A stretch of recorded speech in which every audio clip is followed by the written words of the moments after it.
I remember when I was renovating a two-family in New Jersey, and there was a plumber who was doing the work inside the house. This guy must have had about 60 apartment units in Newark, New Jersey.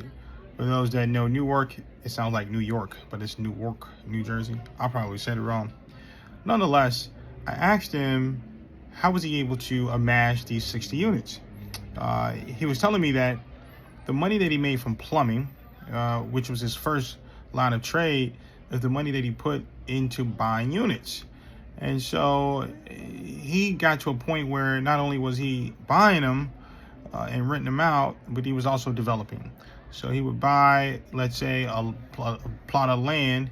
He would get plans for a two-family or three-family, and he would develop the plans and put the home on that piece of property.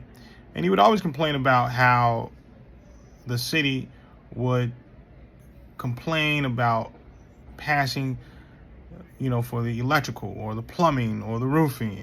The inspectors always give you a hard time with passing the inspections. And so this is why I always say, when you're looking to renovate a house, not to get a house that needs major renovation work. You really want to get a house that needs, minor renovation work. We're talking paint jobs, floors, the garden, you do the lawn, make it look pretty, and then you put it back on the market and resell it. But the key with this plumber that I really liked about him was that he was a guy who would wake up every morning at 5 a.m. And that's just what he did. It was no hesitation about what time he was getting up. He had a job. He would get up every single morning at that time without fail. And I believe that's his greatest secret into being able to amass those 60 units. He was very focused on his job. And I appreciate that about him. I got into a little trouble dealing with him because someone stole my boilers in the house. So I was out of 10 grand. And at the time I had owed him 10 grand.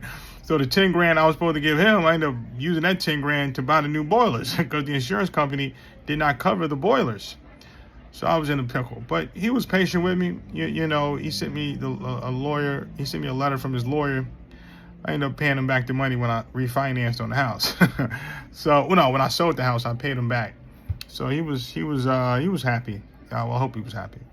But I say all that to say that, whatever job you have, whatever field you're in, you can buy slowly. So if let's say you're a carpenter or any type of tradesman, or even if you're a teacher, you can save your money.